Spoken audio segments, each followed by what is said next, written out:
અને કોઈને એમ હોય કે મૂછે લીંબુ લબડે છે તો બે ધોકા મારવાની ભગવાને મને ક્ષમતા આપી છે.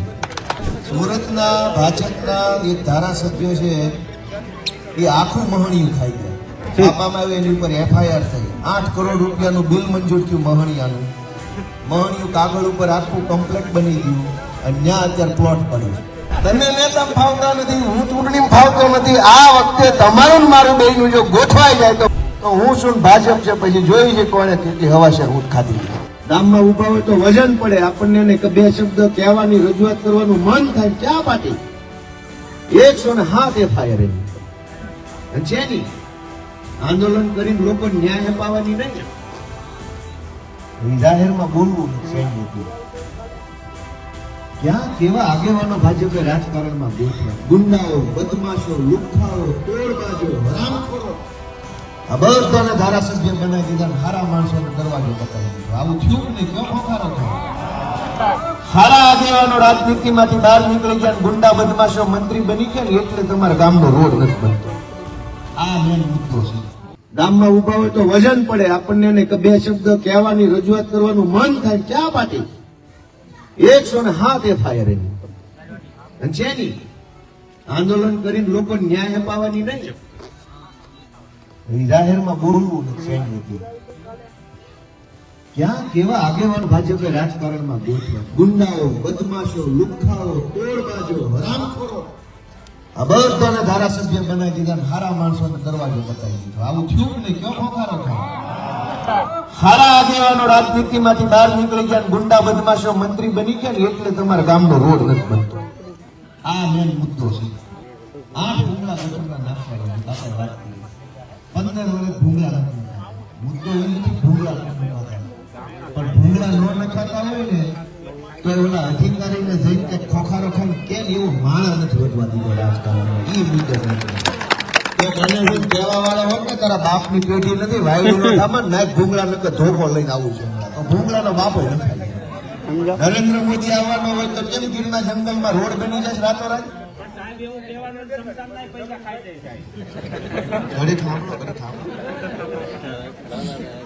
સુરતના ભાજપના એક ધારાસભ્ય છે એ આખું મહણિયું ખાઈ ગયા.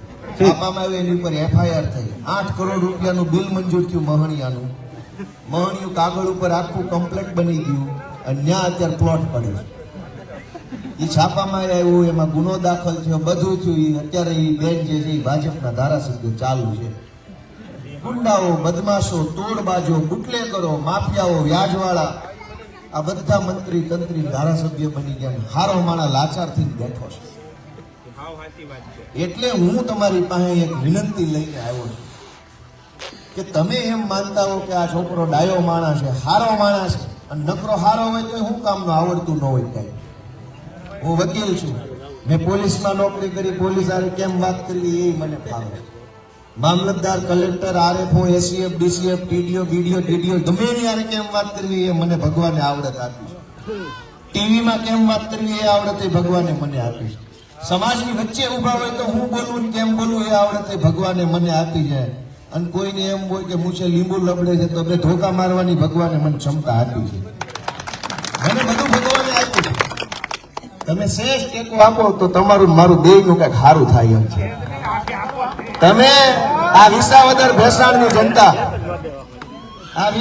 ભેસાણની જનતા છેલ્લા 15-20 વર્ષથી બળ કરે છે, તાકાત બતાવે છે, પણ તમે આગેવાનમાં ફાવતા નથી. આઈન તો 10 વર્ષ હું ચૂંટણી બળ કરું, હું આઈન પર ફાવતો નથી.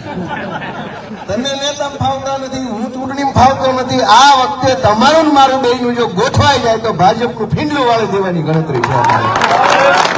તમને એક આગેવાન મળે ને મને ચૂંટણીમાં જીતવાની એક તક મળે તો હું શું ભાજપ છે પછી જોઈ છે કોણે કેટલી હવાશેર ઊંટ ખાધી છે. ગામો ગામ ભાજપના 5-5 ગુંડાઓ ગામને દબાવે છે અને એટલી હદે ત્રાસ વર્તાવ્યો છે કે કોઈના બાપનું માનતા નથી. ગામો ગામ ગુંડાઓ, મને બધી ખબર છે. અમારા ગામમાં 2 છે પણ એ નથી હવે વાયડીના થતા. બધા ગામમાં 2-2, 5-5 ગુંડા ગામને દબાવ્યા કરે. પોલીસ આરે એનું સેટિંગ હોય, સરકારી માણસો આરે સેટિંગ હોય. તમે અરજી આપો તો એને ઓલો પોલીસ વાળો કઈ કે નહીં. શું કામ? કે પોલીસ વાળાની ખબર છે કે ગામનો કોઈ માણસ અરજી લઈને આવશે અને હું એની વાત નહીં સાંભળું તો આ માણસનું ઉપરાણું લઈને કોણ આવશે?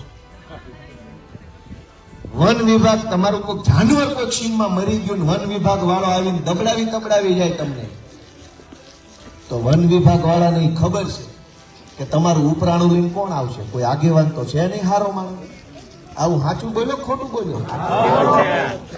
એક તમે મામલતદાર ઓફિસે 7/12 એન્ટ્રી કરાવવા કે કાગળ કુગળ કરાવવા જાઓ અને એ તમને ધક્કા ખવડાવે, કાલ આવજો, પમદી આવજો, ઇન્ટરનેટ નથી, અંગૂઠો બંધ છે, સર્વર જામ છે, બધું આપણે જઈ બનવું. છતાંય માણસ આપણું કામ નથી કરતો. શું કામ? કે એને ખબર છે કે આ બાપાને આ જુવાની ચાર ધક્કા ખવડાવીશ તો આની ભેટ તાણે એવો કોઈ નથી, આનું ઉપરાણું લેવો કોઈ નથી, તાર થાય કરી લેજો. આપણને ખબર છે કે હારું આપણાથી થાય હું, કોઈ આગેવાન તો છે નહીં કે આપણે રાવ લઈને જાય. આવું સાચું બોલ્યો ખોટું કહો તો ખરા? આ બાજુ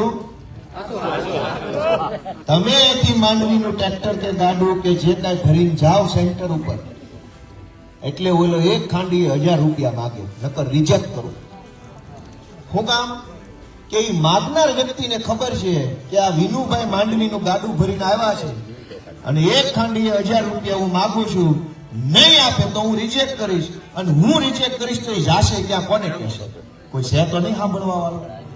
અને વિનુભાઈને ખબર છે કે આને 1000 નહીં આપું, રિજેક્ટ કરશે તો મારે ધક્કો માથે પડશે, એ કરતા ગુડો આને માઈ. એ લાચારીનો ફાયદો બધા ઉઠાવે છે.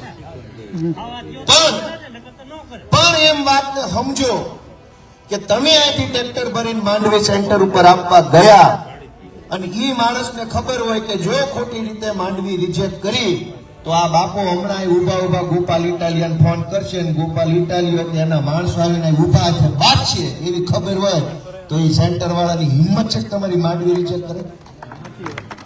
પણ એને ખબર છે કે તમારું ઉપરાણું લઈને આવે એવો કોઈ આગેવાન નથી. એને ખબર છે કે તમારી રાવ કોઈ સાંભળે એમ નથી, તમારી ફરિયાદ કોઈ સાંભળે એમ નથી, તમારી ભેર તાણે એવો કોઈ ભેરું નથી, એવો કોઈ આગેવાન નથી. ભાજપે વધવા દીધો એટલે 4 પૈસાના પટ્ટાવાળા તોપ થઈને ફરે છે. તલાટી મંત્રીને વતાવ્યા થતા નથી. આ વાત સાચી બોલું છું ખોટી કોઈ કીધું નહીં.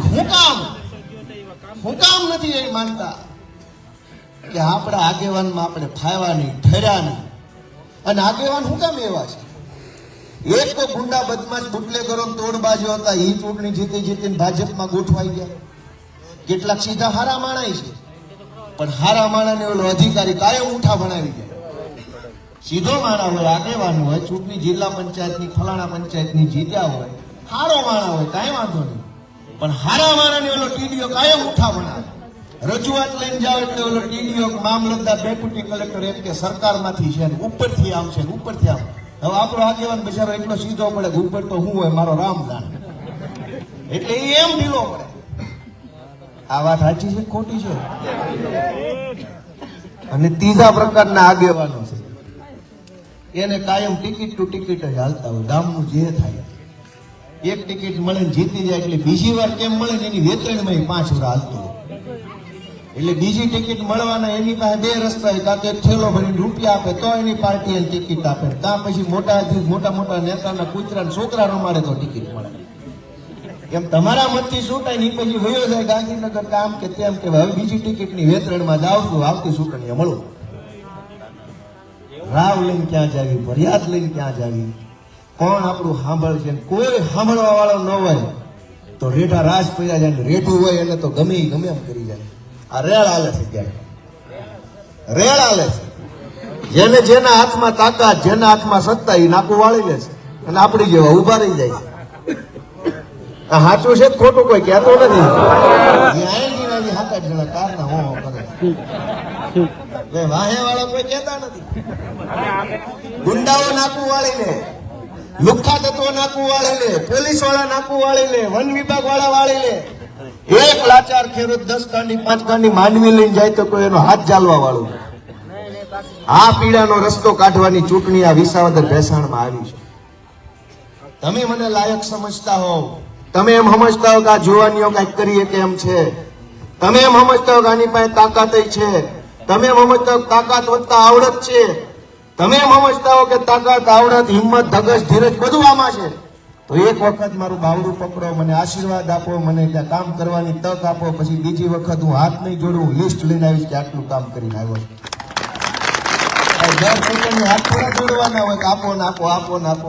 એ પહેલી વારમાં વિનંતી હોય, બીજી વારમાં તો હિસાબ લઈને આવવું પડે. અને બીજી એક વર્ષ કામ ન કરે ને બીજી વાર ભાગવું અપાય નહીં. અને તમારે ભાઈ તમારા હારા જેવો લાંબો અખતરો નથી કરવાનો. 2 વર્ષની ટૂંકી મુદત નો અખતરો, બીટી બિયારણ જેવું 2 વર્ષનો અખતરો, લાંબા અખતરામાં નથી પડવાનો. હવે તમે જુઓ કે હું એમ માનું છું કે મને ભગવાને આવડત આપી છે કે કઈ જગ્યાએ ઉભો છે, હું બોલવાનું છે, એ ભગવાને મને તાકાત આપી છે. ભગવાનની દાનત જ ન હોય તો આવડત શું કામનું?